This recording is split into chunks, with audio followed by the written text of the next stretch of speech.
ZEE5 ಇರುವಾಗ ನೀವು ನಿಮ್ಮ ನೆಚ್ಚಿನ ಶೋಗಳನ್ನ ಎಂದಿಗೂ ಮಿಸ್ ಮಾಡಿಕೊಳ್ಳುವುದಿಲ್ಲ. ಅದು ಸಂಪೂರ್ಣ ಉಚಿತವಾಗಿ.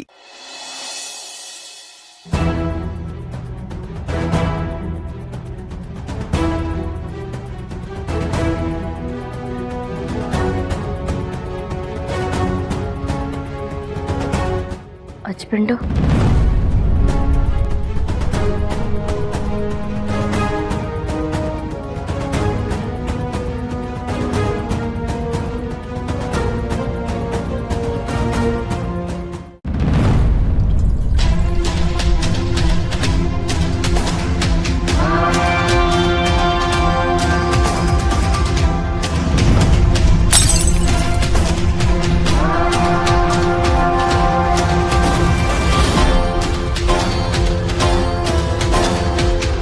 ಮಾತಾಡ್ಸ್ಬೇಡಿ ಅಂತ ಅಷ್ಟೇ ಹೇಳಿದ್ರು ಮತ್ತೆ ಯಾಕ್ರಿ ಬರ್ತೀರಾ? ನೀರ್ ಕೊಡೋ ನೆಪದಲ್ಲಿ ನನ್ನ ಜೊತೆ ಮೊದಲು ತರ ಇರ್ಬೋದು ಅನ್ಕೊಂಡ್ರೆ ಅದು ನಿಮ್ ಭ್ರಮೆ ಅಷ್ಟೇ. ನೀವು ಮುಟ್ಟಿರೋ ಯಾವ ವಸ್ತುನೂ ನಾನು ಮುಟ್ಟಲ್ಲ. ಇಷ್ಟ ದಿನ ನಾನು ಈ ಮನೆಗೋಸ್ಕರ ಬರೀ ಕೆಟ್ಟದೇನ ಮಾಡಿದ್ದೀನ, ಒಳ್ಳೇದೇನು ಮಾಡ್ಲೇ ಅಲ್ವಾ? ಒಳ್ಳೇದ್ ಮಾಡಿದಾಗ ಹೊಗಳಿದೀನಿ, ತಪ್ಪು ಮಾಡಿದಾಗ ಬೈದಿದ್ದೀನಿ. ಆದ್ರೆ ಇವತ್ತು ನೀವು ಮಾಡಿರೋದು ಬರೀ ತಪ್ಪಲ್ಲ, ದೊಡ್ಡ ಬ್ಲಂಡರ್ ಅದು. ಅದ್ಗೆ ಅವಮಾನ ಮಾಡಿರೋದು ಅವನೇ ಅಂತ ಗೊತ್ತಿದ್ರು ಹೆಂಗ್ರಿ ಅವನನ್ನು ಕರ್ಸಿದ್ರಿ? ಆದ್ರೂ ಪಾಪ ಅದಕ್ಕೆ ಎಲ್ಲದನ್ನೂ ಸಹಿಸ್ಕೊಂಡು ಸುಮ್ಮನಿದ್ರು. ಅವ್ರಿಗಾಗಿರೋ ನೋವಿಗೆ ನೀವು ಕೊಡ್ತಿರೋ ಬೆಲೆ ಇದೇನಾ ರೀ? ಅದಕ್ಕೆ ನನಗೋಸ್ಕರ ಅವ್ರ ತಾಯ್ತನ ತ್ಯಾಗ ಮಾಡಿದಾರೆ ಕಣ್ರಿ. ಇದನ್ನ ಎಷ್ಟು ಸರ್ತಿ ನಿಮಗೆ ಹೇಳಿದ್ದೀನಿ. ಈಗಿನ ಕಾಲದಲ್ಲಿ ಎಲ್ಲರೂ ತಾವಾಯ್ತು, ತಮ್ಮ ಗಂಡ ಮಕ್ಕಳಾಯ್ತು ಅಂತಿರ್ತಾರೆ. ಅಂತದ್ರಲ್ಲಿ ಅದಕ್ಕೆ ನನ್ನನ್ನು ತನ್ನ ಸ್ವಂತ ಮಗನ್ ತರ ಸಾಕಿದ್ದಾರೆ. ಅವ್ರಿಗೆ ಅವಮಾನ ಆದ್ರೆ ಅದನ್ನ ನೋಡ್ಕೊಂಡು ಹೆಂಗ್ರಿ ಸುಮ್ಮನಿರ್ಲಿ ನಾನು? ಅತ್ತಿಗೆ ಅವಮಾನ ಆಗೋದು ಒಂದೇ, ದೇವ್ರಿಗೆ ಅವಮಾನ ಮಾಡೋದು ಒಂದೇ. ನಿಮ್ಮ ಅತ್ತಿಗೆಗೆ ಬೆಲೆ ಕೊಡಬೇಕು ಅನ್ನೋ ಕಾರಣಕ್ಕೆ ಅರ್ಚನಾ ಅಕ್ಕ ಜೀವನ ಹಾಳು ಮಾಡೋದು ಎಷ್ಟು ಮಟ್ಟಿಗೆ ಸರಿ? ಅಂದ್ರೆ ಅತ್ತಿಗೆಗೆ ಯಾರು ಏನ್ ಮಾಡಿದ್ರು ಪರವಾಗಿಲ್ಲ, ಅವನೇ ಅಚ್ಚುಕ್ ಸರಿಯಾದ ಜೋಡಿ ಅಂತಿದ್ದೀರಾ? ನಾನು ಆ ಥರ ಹೇಳಿಲ್ಲ. ಆದರೆ ಅರ್ಚನಾ ಅಕ್ಕ ಜೀವನ ಸರಿ ಹೋಗಬೇಕು ಅಂದರೆ, ಅವ್ರು ಚೆನ್ನಾಗಿರ್ಬೇಕು ಅಂದರೆ, ಅವ್ರು ರಾಹುಲ್ ಅಣ್ಣನ ಮದುವೆ ಆದರೆ ಮಾತ್ರ ಸಾಧ್ಯ.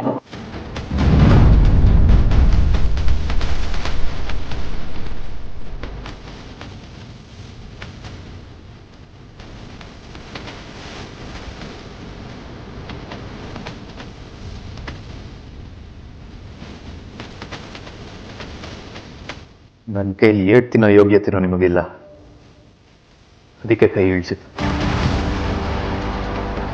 ಇನ್ನೊಂದು ಸರ್ತಿ ನನ್ನ ಮುಂದೆ ಒಂದು ವಿಷಯ ಮಾತಾಡಿದ್ರೆ ನಿಜವಾಗ್ಲೂ ಸುಮ್ಮನಿರಲ್ಲ.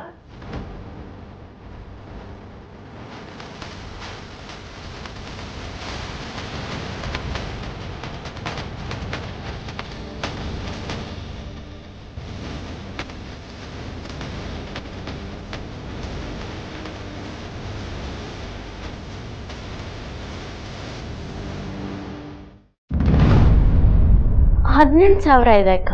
ಮೇಡಮ್, ನನ್ನ ಸಂಬಳ 20,000 ರೂಪಾಯಿ ಮೇಡಮ್. ಪ್ರತಿ ತಿಂಗಳು 10ನೇ ತಾರೀಕು ಕರೆಕ್ಟಾಗಿ 20,000 ರೂಪಾಯಿ ಸಂಬಳ ಕೊಡ್ತಿದ್ರು. ಆದರೆ ಈ ಸಲ 2,000 ರೂಪಾಯಿ ಕಡಿಮೆ ಕೊಟ್ಟಿದ್ದಾರೆ. ಹೌದಾ? ಯಾಕೆ ಅಂತ ಕೇಳ್ಬೇಕು ತಾನೆ. ನೀವೇನಾದರೂ ರಜಾ ಹಾಕಿದ್ರಾ? ನಿಮಗೆ ಗೊತ್ತಲ್ವಾ ಮೇಡಮ್, ಈ ಮನೆ ಬಿಟ್ಟು ನಾನು ಎಲ್ಲೂ ಹೋಗೇ ಇಲ್ಲ. ಹಾಗಾದರೆ ಯಾಕೆ ಈ ಥರ ಮಾಡಿದ್ದಾರೆ? ಗೊತ್ತಿಲ್ಲ ಮೇಡಮ್. ನಮ್ಮಂಥ ಬಡವರಿಗೆ ಬರೋ 20,000 ರೂಪಾಯಿಲಿ ಮನೆ ಬಾಡಿಗೆ, ಅಪ್ಪ ಅಮ್ಮನ ಖರ್ಚು, ಬಡ್ಡಿ, ಚೀಟಿ, ಹಬ್ಬಕ್ಕೆ ಬಟ್ಟೆ, ಇರೋ ಬರೋ ದುಡ್ಡೆಲ್ಲ ಅದಕ್ಕೆ ಕರೆಕ್ಟ್ ಆಗುತ್ತೆ. ಅಂಥದ್ರಲ್ಲಿ ಹೇಳ್ದೆ ಕೇಳ್ದೆ ದಿಢೀರ್ ಅಂತ 2,000 ರೂಪಾಯಿ ಕಡಿಮೆ ಕೊಟ್ಟರೆ ಏನು ಮಾಡ್ಬೇಕು ಹೇಳಿ? ನಾನು ನಿಮ್ಮ ಥರನೇ ಸಾಮಾನ್ಯದ ಕುಟುಂಬದಿಂದನೇ ಬಂದಿರೋದು. ನಂಗೆ ದುಡ್ಡಿನ ಬೆಲೆ ಗೊತ್ತಿದೆ. ನಮ್ಮ ಅಪ್ಪನೂ ಒಂದೊಂದು ರೂಪಾಯಿ ಕಷ್ಟಪಟ್ಟು ನಮ್ಮೆಲ್ಲರೂ ಬೆಳೆಸಿದ್ದಾರೆ. ನಿಮ್ಮ ಪರಿಸ್ಥಿತಿ ನಂಗೆ ಅರ್ಥ ಆಗುತ್ತೆ. ನಿಮ್ಮೆಲ್ರಿಗೂ ಮಾವ ತಾನೇ ದುಡ್ಡು ಕೊಡೋದು? ಹೌದು. ಹಾಗಿದ್ರೆ 2,000 ಸೇರಿಸೋದನ್ನ ಮರ್ತಿರ್ತಾರೆ. ನನಗಷ್ಟೇ ಅಲ್ಲ ಮೇಡಮ್, ಎಲ್ರಿಗೂ ಹಾಗೆ ಆಗಿದೆ. ಹೌದಾ? ಸರಿ ರೀ, ಈಗಲೇ ಹೋಗಿ ಮಾವನ ಹತ್ರ 2,000 ಕೊಡಿ ಅಂತ ಈಸ್ಕೊಂಡ್ಬಿಡ್ತೀನಿ. ಅಯ್ಯೋ ಬೇಡ ಮೇಡಮ್, ಸರ್ ಏನಾದರೂ ಟೆನ್ಷನಲ್ಲಿರ್ತಾರೆ. ಅದು ಅಲ್ಲದೆ ನಿಮ್ಮ ಬಗ್ಗೆ ಅವ್ರಿಗೆ ಬೇಜಾರಿದೆ. ನೀವು ಹೋಗಿ ನಮ್ಗಳ ಸಂಬಳದ ಬಗ್ಗೆ ಅವ್ರ ಹತ್ರ ಮಾತಾಡೋದು ಸರಿಯಲ್ಲ ಅನಿಸುತ್ತೆ. ಬೈದ್ರೆ ಬೈಸ್ಕೊತೀನಿ, ಆದರೆ ನಿಮ್ಗೆ ಕಮ್ಮಿ ಸಂಬಳ ಬಂದಿದೆ ಅಂತ ನಾನು ಹೋಗಿ ಅವ್ರ ಹತ್ರ ಹೇಳಿಲ್ಲ ಅಂದರೆ ಮಾವನ್ಗೆ ಹೆಂಗೆ ಗೊತ್ತಾಗತ್ತೆ? ಬರ್ತೀನಿ ರೀ ಮೇಡಮ್.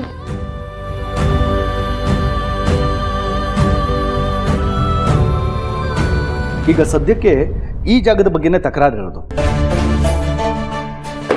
ಸರಿ, ಜಾಗ ನೋಡಿ ಫೈನಲ್ ಮಾಡಿ. ನಾನು ಒಂದ್ಸಲ ಲಾಯರ್ ಹತ್ರ ಮಾತಾಡ್ತೀನಿ, ಆಮೇಲೆ ನೋಡೋಣ ಏನು ಮಾಡ್ಬೋದು ಅಂತ. ಹಾಗೆ ಮಾವ, ನಿಮ್ಮ ಹತ್ರ ಏನೋ ಮಾತಾಡಬೇಕಿತ್ತು.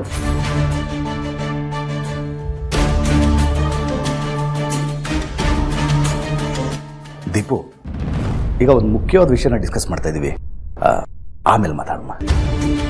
ನಿಮಗೆ ಈಗ ನೀವು ಮಾಡ್ತಿರೋ ಕೆಲಸ ಮುಖ್ಯನೋ, ನಾನೀಗ ಮಾತಾಡೋಕೆ ಬಂದಿದ್ದು ಮುಖ್ಯವಾದ ವಿಷಯನೇ. ಪ್ರಭಾಕರ್, ಅದೇನಂತ ಕೇಳು. ಜಾಜಿ ಅಕ್ಕಂದು ಈ ತಿಂಗಳ ಸಂಬಳದಲ್ಲಿ 2,000 ಕಡಿಮೆ ಬಂದಿದೆ. ಅದು ಹೇಗೆ ಸಾಧ್ಯ? ಇಷ್ಟು ವರ್ಷ ಪ್ರತಿ ತಿಂಗಳು 10ನೇ ತಾರೀಕು ಅವ್ರಿಗೆ ಸೇರ್ಬೇಕಾಗಿರೋ ದುಡ್ಡು ಅವ್ರ ಕೈ ಸೇರುತ್ತೆ. ಇಷ್ಟು ವರ್ಷ ನಡೀತಿರೋ ತಪ್ಪು ಈಗ ಹೇಗೆ ನಡೆಯಕ್ಕೆ ಸಾಧ್ಯ? ಮೊದಲು ಅವಳಿಗೆ ಕರೆಕ್ಟಾಗಿ ಎಣ್ಸಕ್ಕೆ ಹೇಳು. ನಾನು ಲೆಕ್ಕ ಹಾಕ್ತೆ ಮೇಡಮ್, 18,000ನೇ ಇತ್ತು.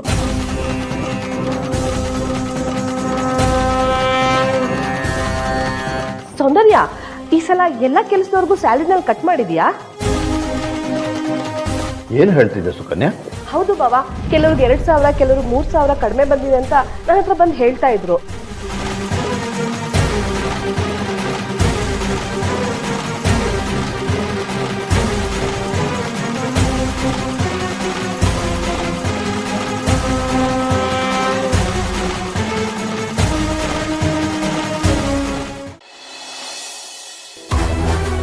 ರೀ, ಊಟಕ್ಕೆ ಬನ್ನಿ. ಊಟಕ್ಕೆ ಬನ್ನಿ. ನಿಮ್ಗೆ ಹೇಳ್ತಾ ಇರೋದು, ಊಟಕ್ಕೆ ಬನ್ನಿ ಎಂದೆ. ನಮ್ಮ ದೀಪು ಅಲ್ಲಿ ಹೇಗಿದ್ದಾಳೋ, ಏನು ಮಾಡ್ತಿದ್ದಾಳೋ, ಊಟ ಮಾಡಿದ್ಲೋ ಬಿಟ್ಲೋ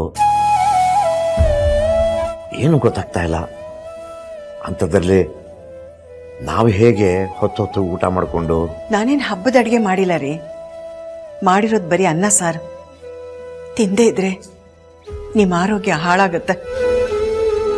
ದೀಪನ್ ಬಗ್ಗೆ ನಿಮ್ಗೆಷ್ಟು ನೋವಿದೆಯೋ ನಮಗೂ ಇದೆ ರೀ. ಹಾಗಂತ ಯೋಚನೆ ಮಾಡ್ತಾ ಕೂತ್ರೆ ಸಮಸ್ಯೆ ಬಗೆಹರಿಯುತ್ತ? ಸಂಸಾರ ಅಂದಮೇಲೆ ಸಮಸ್ಯೆ ಇದ್ದಿದೆ. ಇದಕ್ಕೆ ಮುಂಚೆ ದೀಪು ಆ ಮನೆಯಲ್ಲಿ ತನ್ನ ಅಸ್ತಿತ್ವ ಉಳಿಸ್ಕೊಳ್ಳೋಕ್ಕೋಸ್ಕರ ಹೋರಾಟ ಮಾಡಲಿಲ್ವಾ? ಅದ್ರಲ್ಲಿ ಗೆಲ್ಲಿಲ್ವಾ ಅವಳು? ಈಗ ಅವಳ ಮೇಲೆ ಬಂದಿರೋ ಆರೋಪನ ಅವಳೇ ಸರಿಪಡಿಸ್ಕೊಳ್ತಾಳೆ. ನೋಡ್ತಾ ಇರಿ. ನಾವು ಬರೀ ದೀಪು ಬಗ್ಗೆ ಮಾತ್ರ ಯೋಚನೆ ಮಾಡ್ತಾ ಇದ್ದೀವಿ. ಇಲ್ಲಿ ಮೇಷ್ಟ್ರು, ಅಲ್ಲಿ ಅರ್ಚನಾ, ಇಬ್ರು ನೋವಲ್ಲಿದ್ದಾರೆ. ಇಲ್ಲಿ ಮೇಷ್ಟ್ರಿಗೇನೋ ನಾವುಗಳೆಲ್ಲ ಸಮಾಧಾನ ಮಾಡಿ ಮನೆಯಲ್ಲೇ ಇರೋ ಹಾಗೆ ಮಾಡಿದ್ವಿ. ಅಲ್ಲಿ ಅರ್ಚನಾ, ಅವಳಿಗೆ ಯಾರು ಸಮಾಧಾನ ಮಾಡ್ತಾರೆ? ZEE5 ಆಪ್ ಡೌನ್ಲೋಡ್ ಮಾಡಿ ಎಲ್ಲಾ ಸಂಚಿಕೆಗಳನ್ನು ಸಂಪೂರ್ಣ ಉಚಿತವಾಗಿ ನೋಡಿ.